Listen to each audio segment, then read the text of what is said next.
This is Abdul Saad, clinical psychologist here at Vital Mind Psychology in Sydney, Australia. I want to wish you all a happy new year. I hope 2017 is off to a good start, to all the subscribers, to all the viewers.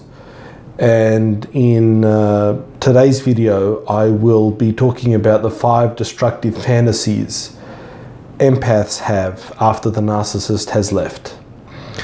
Although we've talked about narcissism in 4 previous videos, from the comments section on those 4 videos, it's very obvious that there is an ongoing need for further information from those who have suffered from being in relationships with narcissists, those who have suffered from narcissistic abuse, who we can broadly term as empaths, highly empathic people, people who tend to instinctively take on other people's feelings, emotions, be very giving to people, instinctively pick up people's needs. These individuals tend to be much more vulnerable, much more prone to the negative effects of the narcissist. So in today's video, I'm going to be addressing 5 destructive fantasies that empaths have after the narcissist has left. That is, after the relationship with the narcissist has ended. Before I go any further, thank you for all those who have subscribed. Thank you for all those who continue to comment and engage with the videos. It really does mean a lot to me. I do read each and every comment. Again, I would ask when you comment to put in some thought about what you want to say, not to make it too personal, not to disclose too much personal information, and often they, find a way perhaps to ask the question in a way that doesn't require me to be giving you direct advice. So if you can make it more general, that makes it much easier for me, because I'm uncomfortable in going into the territory of giving people specific advice over YouTube, which is not the appropriate medium. But having said that, thank you everyone, and I continue to be amazed by how much positive feedback the videos have had thus far. So getting on with our topic for today's video, the 5 destructive fantasies that empaths have after the narcissist has left. It's important to underline, first and foremost, that these fantasies, or these 5 beliefs, are in the short term have some role in reducing the emotional pain that the empath feels after the narcissist has left.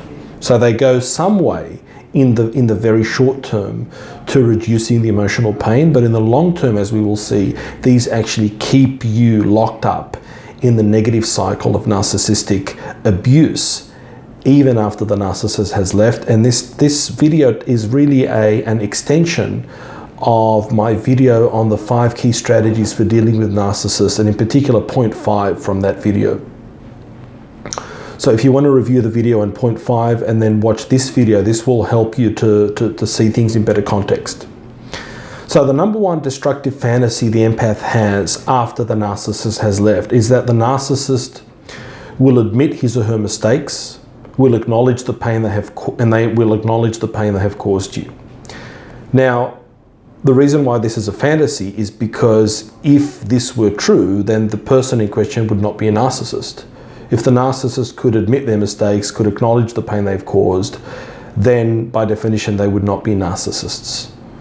Right? So purely and simply, this is going to keep you locked up in a cycle of yearning, of pining, of having very unrealistic expectations, which will further increase your emotional pain. And I think this first fantasy, this first false belief regarding what's going to happen with the narcissist after they have left is based on a total lack of an appreciation for the pathology involved in narcissism. And that's why in all the videos so far, I've been focused on giving a very matter-of-fact view of narcissism as a pathology from a clinical perspective.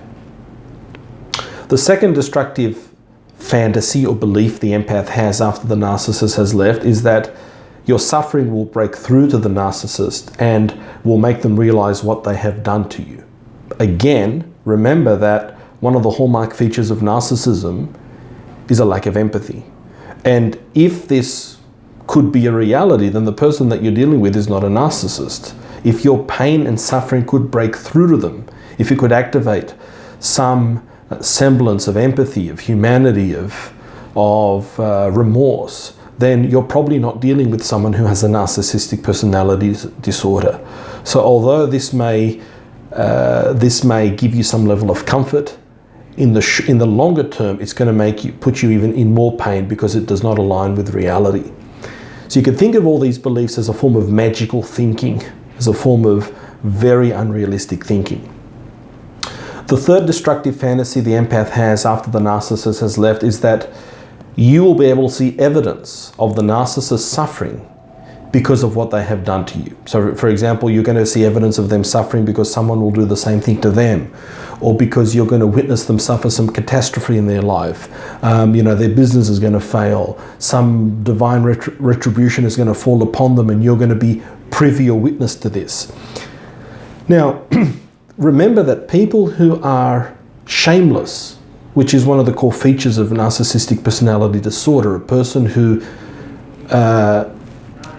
has a defense against feeling shame, so they become shameless, is going to refuse to suffer. So one of the hallmarks of narcissism is a refusal to suffer, a refusal to allow life to teach us lessons.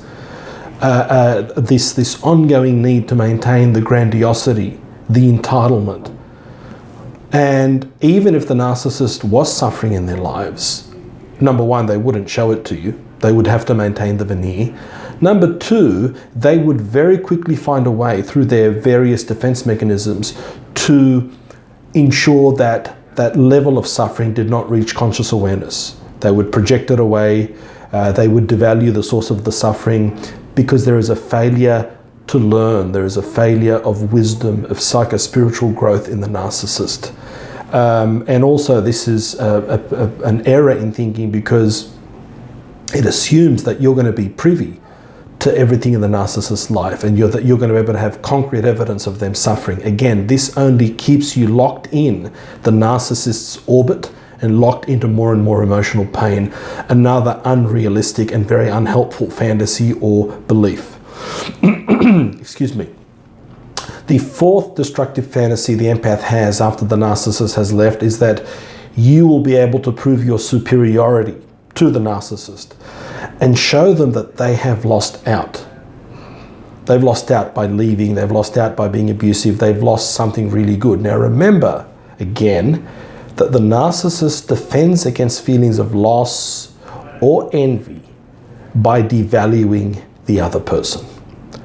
So what you're asking, what you're seeking here is to prove your superiority to the narcissist is in reality an impossibility for you to prove it, for the narcissist to acknowledge your superiority, because for the narcissist to do that, they would have to suffer a catastrophic psychological regression, which is something that they're not going to very easily do. So this is another very tall order, highly destructive fantasy that only consumes more and more of your precious emotional and mental resources. And it's based on a fundamental misunderstanding of the pathology of narcissism. The fifth and final destructive fantasy that I'm going to highlight that the empath has after the narcissist has left is that everyone else in the narcissist's life will see him or her in the way that you do. That he or she will be exposed to the world, that he or she will be lonely and depressed, that their business partners, their mother and father, their next partner is going to know the truth about them that you know. Again, highly unrealistic. Narcissists are expert chameleons. They can play the game in interpersonal relationships, and it's unrealistic to expect that everyone who comes into contact with a narcissist, no matter what the level of intimacy there is in that relationship, if it's a business associate, if it's a family member, etc., that they will immediately recognize what you recognize in the narcissist. So the aim in highlighting these five destructive fantasies is to help the empath begin to become consciously aware whether you have these fantasies, how intense they are, the level of conviction you have, how strongly you believe them, and to actively work, perhaps with a therapist, a counselor, to start to restructure, to start to weaken these destructive fantasies, and instead focus your attention on growth, on processing any unresolved grief, and on having very realistic expectations for what you can expect from a narcissist after the breakup. I hope that this video has been helpful.